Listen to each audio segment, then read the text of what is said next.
나누겠습니다. 잘 오셨습니다. 네, 사랑하며 축복합니다. 감사합니다.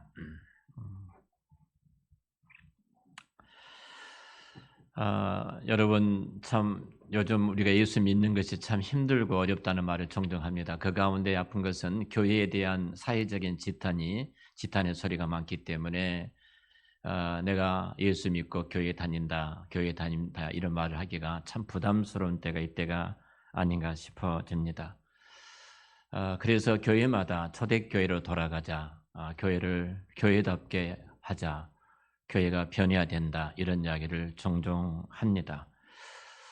초대교회를 생각해 보죠. 초대교회는 어떤 교회였을까요?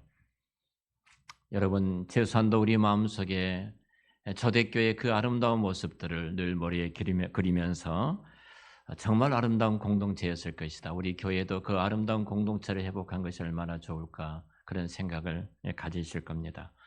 그 가운데 초대교회 가운데 가장 모범적인 교회가 있다면 우리 에베소 교회일 것입니다.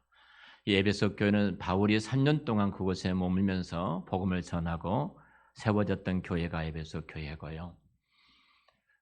그리고 사도 요한이 에베소 교회의 감독으로 목사로서 그 교회에 사역했던 교회가 에베소 교회입니다. 사도 요한은 예수님의 어머니였던 마리아를 모시고 어머니처럼 모셨어요.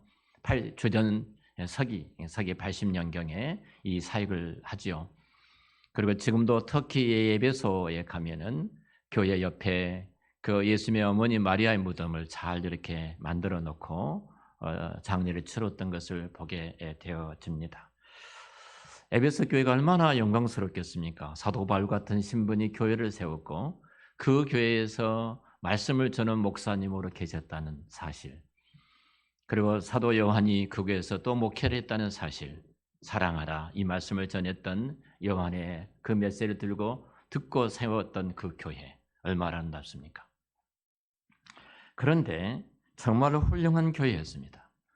근데 이 에베소 교회를 보면은 참 또 아픈 면이 있습니다. 사도 바울이 에베소 교회 소식을 듣고 에베소 교회에 편지를 보냅니다. 편지를 보낸 가운데 에베소서 4장에 25절에 이런 내용이 등장을 합니다. 그런즉 너희들은 거짓을 버리고 참된 말을 하라 이런 말을 합니다. 그러니까 에베소 교회 안에 거짓말이 참 많았다는 것입니다. 교회 안에 거짓말하는 사람들이 있었습니다. 그러니까 사도 바울은 그 소식을 듣고 이 거짓을 버리고 참 말을 하라고 말을 합니다. 뿐만 아닙니다. 이 에베소 교회 안에는 도덕질을 하는 소위 우리가 말하는 도둑놈들이 있었습니다. 그래서 사도 바울은 에베소 교회 28절에 보면은 4장 28절에 도둑질을 하지 말고 열심히 땀 흘려 수고하고 애를 쓰고 돈을 벌어서 구제하는 선한 일을 하라. 교회 안에 도둑질하는 사람들이 있었어요. 더 나아가서 29절에 보면은 이 말을 합니다. 무릇 더러운 말을 너희 입 밖에도 내지 말고 오직 덕을 세우는 내 소용되는 선한 말을 하여 듣는 사람들에게로 은혜를 끼치게 하라. 그러니까 에베소 교회는 이 말 장난이 참 심했던 것 같습니다. 말로 상처를 주고 상처를 입고 말에 상처가 있었던 교회, 그리고 어떤 공동체를 세우는 것이 아니라 공동체를 허는 그 모습들이 이 에베소 교회 안에 있었습니다. 자, 그러면 초기 초대 교회, 초기 기독교였던 모범적인 에베소 교회, 바울이 목회하고 사도 요한이 목회했던 그 에베소 교회와 오늘 지상에 있는 이 교회의 모습과 다른 것이 뭐가 있는가? 똑같습니다. 똑같아요. 여러분 어떤 면에서 보면은 교회 안에 어떤 문제가 있을 때 이런 생각을 나는 이런 문제가 이 교회에 있기 때문에 이 교회 내 수준에 맞지 않아. 나는 이런 교회에서 신앙생활을 같이 할 수 없어.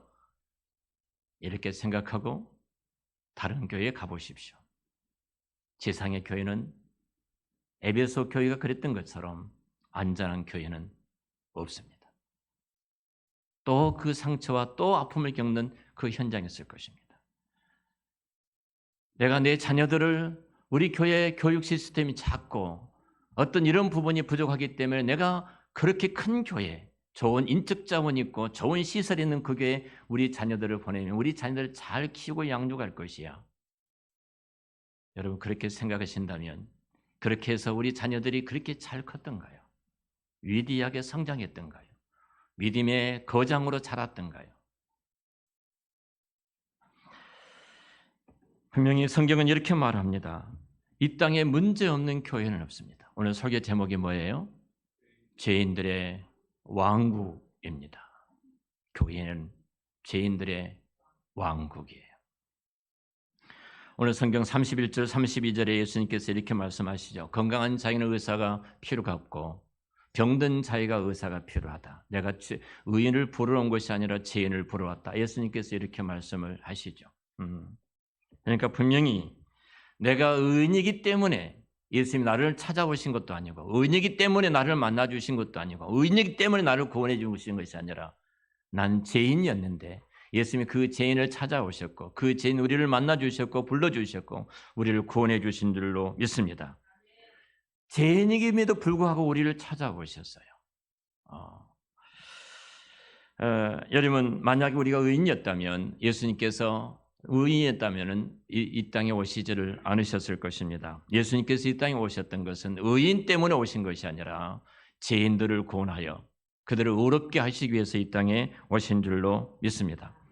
자, 오늘 본문의 내용은 지난 시간에 우리 중풍병자에 대한 말씀을 함께 나누었습니다. 5장을 통해서 중풍병자를 내 죄 용서함을 받았다고 말씀하시고 저들의 믿음이란 단어를 가지고 두 주에 걸쳐서 말씀을 전했어요. 자, 우리 죄의 실존, 죄의 파멸이 얼마나 무서운가 중풍병자와 같다는 거죠. 어떤 소망도 어떤 희망도 없습니다. 그가 어디를 가서 스스로 어디를 갈 수 있는 의지가 있다 할지라도 갈 수 있는 능력이 그 안에 없고요. 내가 스스로가 밥을 먹을 수도 없고 내가 스스로 할 수 있는 것 아무것도 없는 존재. 이 죄의 실상이 이와 같다는 것. 인간은 이런 존재이다. 우리 주님께서 이런 죄인들을 구원하러 오셨고 특별히 저들의 믿음을 보시고 예수님께서 이 중풍병자를 고쳐주셨던 사건을 말씀을 두 주에 걸쳐서 말씀을 드렸습니다. 제가 지금 누가복음을 강의하고 있잖아요. 그리고 이어서 오늘 본문 세리마태를 부르시는 장면입니다. 구성을 한번 생각해 보십시오. 세리마태를 부르셨던 주님의 의도, 특별히 예루살렘에 그 중풍병자를 고치시고 그 집에서 떠나 길을 지나가시다 특별히 세관에 앉았던 세리마태를 보시고 그를 부르셨습니다. 그리고 그를 구원해 주시고 그 집에 들어가서 잔치에 참여해서 식사하는 장면이 오늘 본문의 내용이에요. 자, 세리마태를 마가복음에서는 그 세리를 가리켜서 알페오의 아들 레이라고 이야기를 합니다.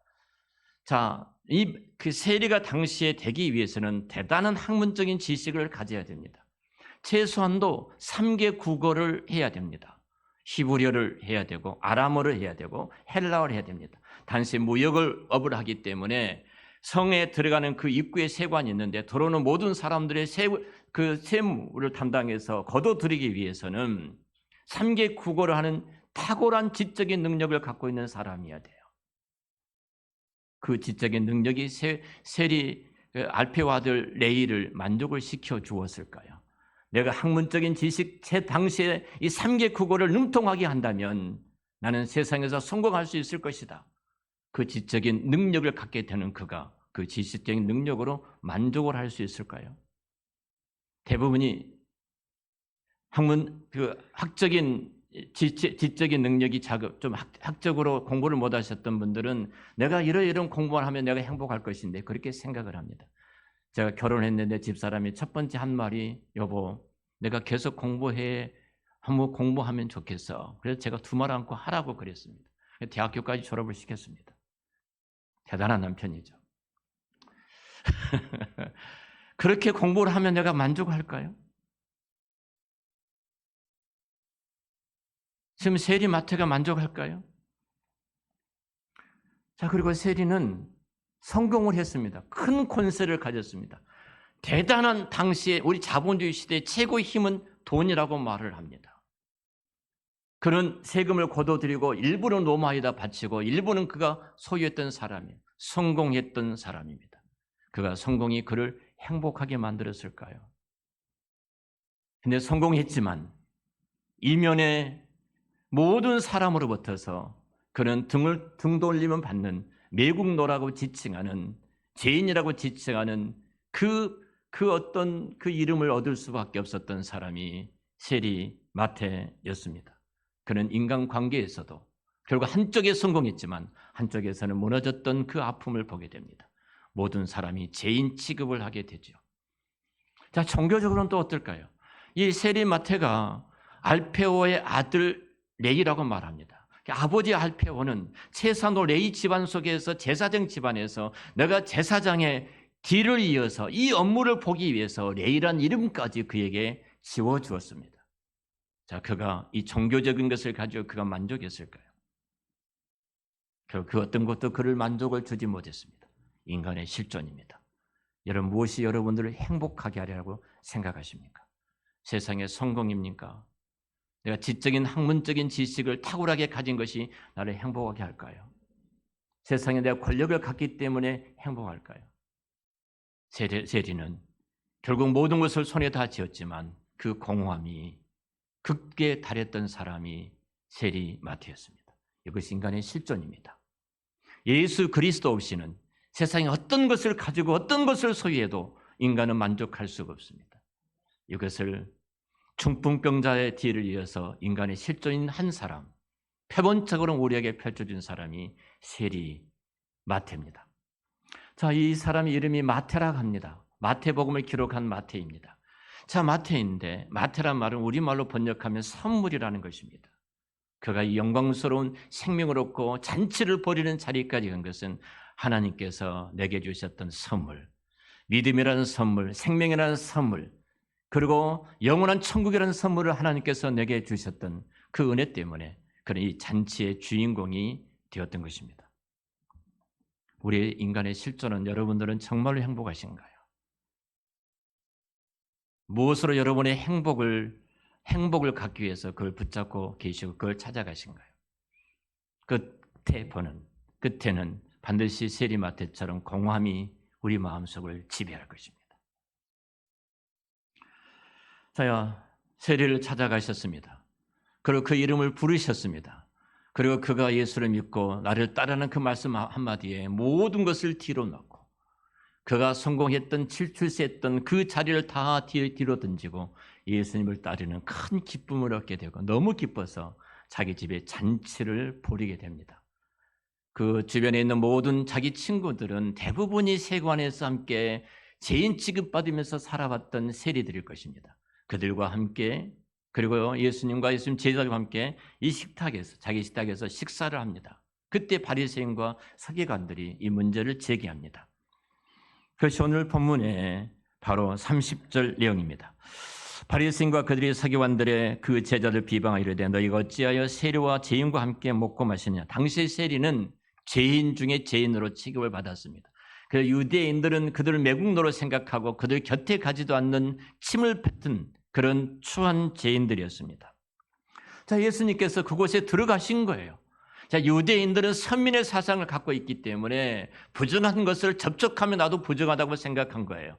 그런데 예수님께서 그 부정한 자 세리, 부정한 죄인 집에 들어가서 함께 음식을 먹고 마시는 이 모습 보면서 지금 어떻게 그럴 수 있냐? 랍비라는 사람이 이런 추하고 더러운 짓을 하겠느냐? 자, 이렇게 비방하는 소리를 합니다. 자, 이 말씀을 들으시고 예수님께서 바로 31절, 32절에 말씀을 하신 것입니다. 자, 여기 병든 자와 그리고 죄인과 같은 이야기죠. 의인과 건강한 자와 같은 동의어를 갖고 말씀을 하고 계십니다. 한마디입니다. 의인은 없다는 겁니다. 의인은 없습니다. 로마서 3장 10절 말씀 보면은 의인은 없나니 한 사람도 없다. 모든 사람이 죄를 범하였으며 하나님의 영광에 이르지 못하더라. 로마서에 보면은 인간의 실존을 적나라하게 말을 합니다. 그의 목구멍은 열린 무덤입니다. 열린 무덤. 여러분이 시신을 매장을 했는데 그 무덤을 파헤쳤다고 생각해 보십시오. 그 냄새, 그 추함이 드러난 것처럼 인간의 실존은, 그 목구멍은 열린 무덤이다. 이어서 그 혀는 속임이 가득하다. 그 입술은 독사의 독이 가득하다. 인간의 실존입니다. 그 발은 피를 흘린데 빠르다. 그리고 파멸과 고생의 길이 그 앞에 있다. 자, 인간의 실존이 희망이 없는 존재임을 성경은 말합니다. 부패였고 다 썩어 있는 존재예요. 이사야 64장 6절 말씀에 동일하게 그렇게 말합니다. 우리 인간의 의는 더러운 옷 같아서 헤어지고 찢기고 냄새나는 그 옷과 같은 존재들이다. 그리고 뿐만 아니라 그 인간이 잎사귀예요. 잎사귀가 말라 비뚤어진 것처럼 인간의 존재는 희망이 없는 존재임을 성경은 분명히 말을 합니다. 이것이 인간의 실존이라고 말합니다. 하나님 앞에 의인은 한 사람도 없습니다. 한 사람도 없습니다. 근데 성경에, 그럼 여러분 성경을 좀 아신 분들은 그런 고민할 것입니다. 의인이 있다겠는데, 대표적으로 우리가 잘 알고 있는 것처럼 노아를 만났을 때 당대에 노아 같은 의인이 없었다고 이야기를 합니다. 노아는 의인이었다고 말을 해요. 어떻게 노아가 의인이었는가? 여러분 창세기 6장 10절에 이렇게 9절 10절에 이렇게 말합니다. 노아가 의인이 되어줄 수 있던 건 한 단어로 이렇게 말해요. 하나님의 은혜를 입은 자더라. 아멘. 하나님의 은혜를 입은 자더라. 하나님이 개입하시고 하나님의 은혜를 입었기 때문에 객관적으로 노아도 죄인이고 심판받을 수밖에 없는 자이지만 당대의 모든 사람이 그랬던 것처럼 그가 물로 심판받아 하나님의 진노 아래에 떨어질 수밖에 없었지만 그가 의인이 될 수 있었던 것은 하나님께로부터서 은혜를 입은 자였다. 욥도 당대 욥처럼 안전하고 순전한 자가 없다고 말해요. 완벽했다는 겁니다. 어떻게 욥이 그렇게 완벽할 수 있었는가? 그 성령께서는 성경은 이렇게 말합니다. 하나님을 경외하는 마음을 그의 마음속에 부어주신 거예요. 하나님의 은혜였습니다. 여러분 결국 의인이라는 것은 죄가 없기 때문에 의인이 아니라 객관적으로 모든 죄인인데 하나님의 은혜가 임했고 하나님의 은혜로 말미암아 내게 소망이 없음을 깨닫고 하나님만을 의지하고 십자가만을 바라보는 그것이 의의 길로 의인의 자리로 들어가게 하신 줄로 믿습니다. 그래서는 의인이 된 겁니다. 내게 소망이 없다. 나는 죽을 수밖에 없는 죄인이다. 하나님의 심판 아래서 나는 영원히 멸망할 수밖에 없는 죄인이다. 그 은혜가 임하지 않는다면 나는 징계 속에 있을 수밖에 없고 지옥 갈 수밖에 없다. 그 십자가를 바라볼 때 저와 여러분은 의인의 자리에 있게 될 줄로 믿습니다. 자, 오늘 이제 나는 누구인가 좀 이 본문을 통해서 살펴봤으면 좋겠습니다. 자, 바리새인과 서기관인가 아니면은 주님의 자리에 주님의 눈과 주님의 시선과 주님의 마음이 있는 곳에 내 마음이 있는가를 좀 돌아봤으면 좋겠습니다. 여러분 마태는 자기 집에서 잔치를 벌였습니다. 친구들을 다 불러 모았습니다. 당시에 마태의 친구들이 누구였겠습니까? 다 세관에 앉았던 세무 업무를 받던 사람들이 마태의 친구였을 것입니다. 사회적으로 그들은 이미 왕따 당한, 등 돌린, 매국 노락에서 죄인 취급을 받았던 사람들일 것입니다. 낙인 찍힌 사람들입니다. 자, 이들이 2차 모였습니다. 이들이 예수님을 통해서 그 함께 이 잔치에 참여했다는 사실이 그들에게 얼마나 큰 기쁨이고 얼마나 큰 축제였겠습니까?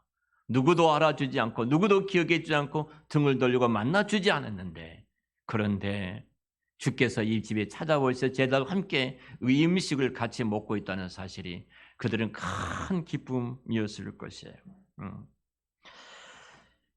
여러분 얼마나 저들의 마음이 기뻤겠습니까? 예수님께서 저들을 친구처럼 대해주시니까 얼마나 기뻤겠습니까?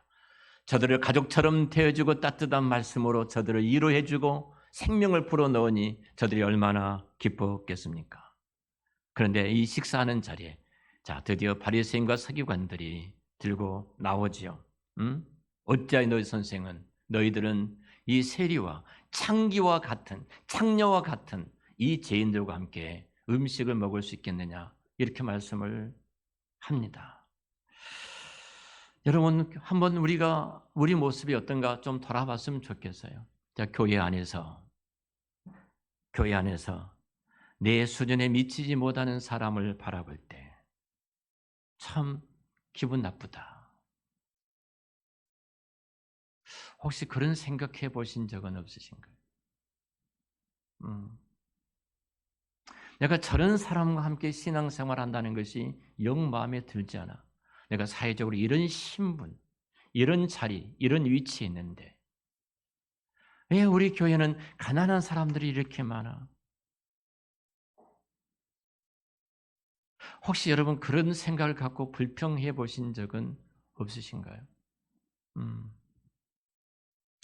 만약 여러분들이 그런 생각을 갖고 있다면, 만약 지금 여러분 그런 생각을 갖고 있다면, 여러분 바리새인과 같은 마음으로 지금 신앙생활을 하고 있는 것입니다. 아무리 못나 보이고 아무리 초라하게 보여도 우리 주님은 누구 한 사람 못났다고 말씀하지 않으시고 누구 한 사람 우리 주님은 초라하게 보시지를 않습니다. 비난하지 않으십니다. 여러분 볼 때 여러분 옆에 계신 분이 믿음이 변변치 못하기 때문에 이 사람이 집사라고, 이 사람이 장로라고, 이 사람이 권사라고, 이 사람이 이런 사람이 목사라고 그렇게 할지 모르지만 주님은 그러시질 않습니다.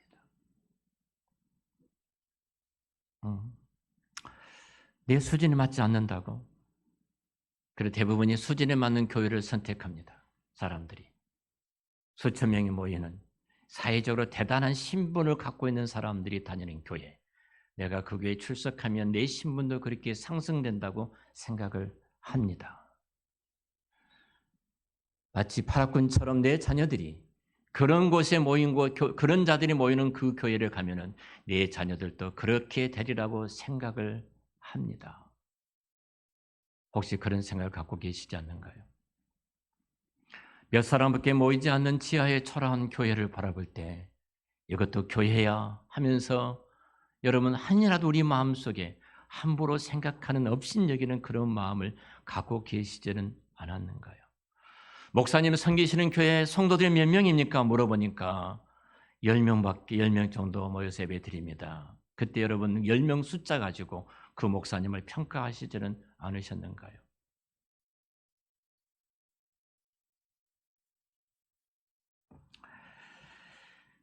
만약 우리가 그런 경험이 있다면 우리는 분명히 주님의 눈으로 보지 않고 바리새인의 눈으로 보고 있다는 사실을 아셔야 됩니다. 제가 오래전에 전도사 때 나주에 있는 봉황교회에 담임 전도사로 사역을 하고 있을 때입니다. 제가 이름은 말하지 않겠습니다. 이름도 다 기억하고 있습니다. 성만 말하겠습니다. 홍 집사라는 집사가 있었습니다. 그 집사가 어렸을 때 소아마비 걸리셔서 약간 젊니다. 아주 똑똑한 친구입니다. 그 집이 좀 잘 삽니다. 근데 제가 또 한 친구가 있는데 이 친구는 아주 배운 것도 없고 가진 것도 없고 참 힘든 집안의 친구였습니다.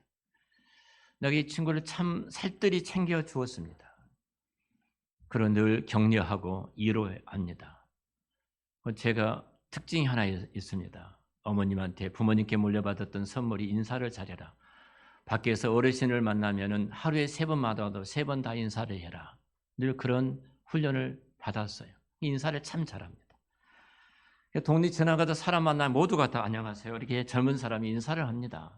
꾸벅꾸벅 인사를 잘합니다. 근데 한번 이 집사가 홍 집사가 이런 말하는 거예요. 목사님, 아니, 동네 사람 같지도 않는 전도사님 사람 같지도 않는 저런 사람들에게 인사를 하십니까? 그러는 거예요. 그럼 막 불평을 하는 거예요. 제 속으로만 생각을 먼저 했습니다. 꼴값 들고 있네. 그래 한마디 딱 던졌습니다. 집사님, 만약 집사님께서 우리 예수님께서 우리 보인대로 우리 하나님께서 우리를 심판하셨다면 우리 이 땅에 생존할 수 없는 사람들입니다. 하나님은 사람을 예물을 보고 판단하지 않으십니다. 믿습니까? 하나님은 사람을 예물을 보고 판단하지 않으셔요. 저 24년 뒤에 말이 얼굴이 뻘개지시더라고요. 상처가 많이 되셨는지. 제가 총신에 갔다가 다시 합신이라는 교단 신학교로 옮긴 것 때문에 이제 제가 그 교회 나올 수밖에 없는 그때 이분이 앞장서서 전도사님 보내야 된다 그러셨습니다. 큰 열매를 제가 맺게 됐습니다. 여러분 한번 생각해 보십시오. 자, 제가 수요일날도 말씀을 드렸습니다. 우리는 성화 과정, 이 땅에 하나님께서 우리를 두고 예수 닮는 성화 과정에 우리가 있는데요. 레벨이 1인 사람도 있습니다. 지금도 술 먹고 담배 피우고 세상 보면은 진짜 이 사람이 예수를 믿어 교회 다니는 것이 부끄럽다 하는 사람이 우리 가운데 있을 수가 있습니다. 어떤 사람은 정말로 바울처럼 레벨이 10이라면 성화 10이라면 바울과 사도 요한처럼 10의 경제에 머문 사람이 있을 것입니다. 자, 레벨이 1이든 레벨이 10이든 이 두 사람 죽으면 우리는 영화로운 모습으로 바뀌어질 건데 천국 가면은 다를까요? 레벨이 10인 사람은 황급진과 황금길이 있는 보석으로 장식된 그 영광스러운 의리의리한 대골 같은 집에서 살고, 레벨이 1인 사람은 개털 모자를 쓰고 초라한 처갓집에서 먹을 것이 없어서 알바하고 찰가방 메고 신부를 받는 사람은 있을까요? 레벨이 1이나 레벨이 10이나 사람이 동일하게 우리가 주고 하나님께 약속하신 천국에 도착하는 순간 우리는 똑같이 가장 영광스러운 모습으로 변화될 줄을 믿습니다. 그렇다면 레벨 1이라는 사람은 좌절할 필요가 없어요. 절망할 필요도 없어요. 내가 그 은혜로 말미암아 하나님의 자녀가 됐던 이 한 가지 사실 때문에 우리는 감사할 수밖에 없는 거예요. 내가 레벨 10이라는 사람이 하나님의 은혜로 내가 이 자리에 올라왔는데 감히 내가 어떻게 레벨 1에 머무는 그 연약한 성도에 대해서 함부로 정죄하고 함부로 판단하고 함부로 말할 수 있냐 이겁니다. 그럴 수 없는 겁니다. 그건 교만입니다. 그건 바리새인입니다. 내가 이 자리에 온 것은 하나님의 은혜입니다. 사도 바울이 신앙이 성숙할수록 믿음이 자라날수록 마지막 천국 가기 그 직전에 그 단어가 어떻게 바뀌어진가 보십시오. 나는 죄인입니다. 하나님 앞에 십자가 앞에 서는 순간 그 고백을 합니다. 신학이 좀 더 성장하니까 그가 고백하기를 나는 죄인 중에 죄인입니다. 이 말합니다. 마지막 그가 천국 가기 직전에 했던 고백은 나는 죄인 중에 괴수입니다. 죄인의 왕이라는 겁니다. 내가 이 자리에 온 것은 하나예요. 하나님의 은혜로 이루어진 줄로 믿습니다. 어떻게 권사가 그렇게 행동해?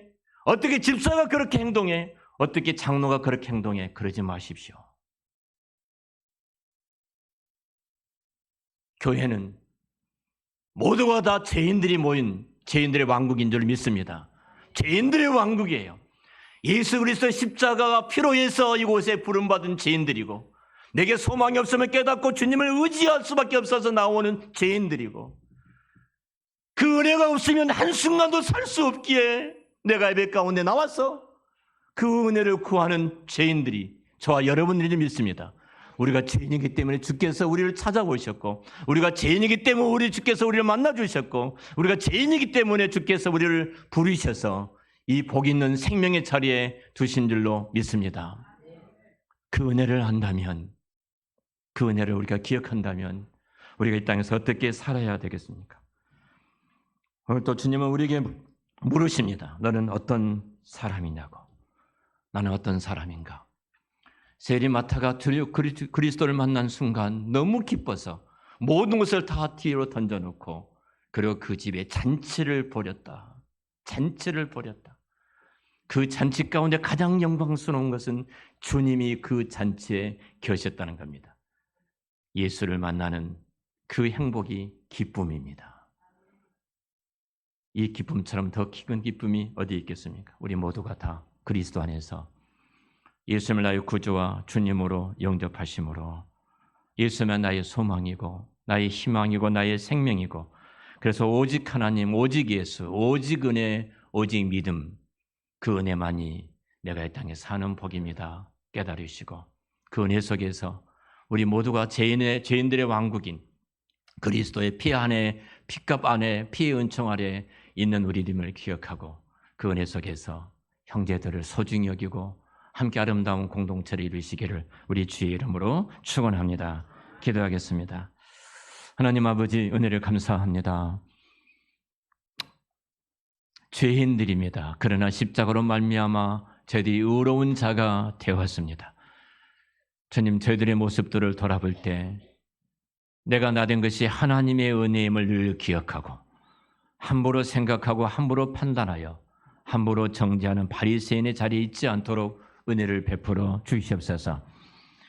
하나님 아버지, 인간의 실존이었던 그 모습을 가장 잘 드러냈던 당시의 매국노 죄인 창기 취급을 받았던 세리 마태를 찾아가시고 그를 부르시고 그를 의롭다 하여 주시고 그 집에 찾아가 그 잔치에 참여함으로 그 영광스러움을 회복시켜 주셨던 주님, 우리 한 사람께 모든 성도들에게 이 복을 내리어 주시옵소서. 마태가 예수님의 위대한 제자가 되었던 것처럼 한 분 한 분이 그리스도에 나와 하나님의 나라와 그 영광 위에서 위대한 제자로 살아갈 수 있도록 복 내리어 주시옵소서. 예수님의 이름으로 기도드렸습니다. 아멘.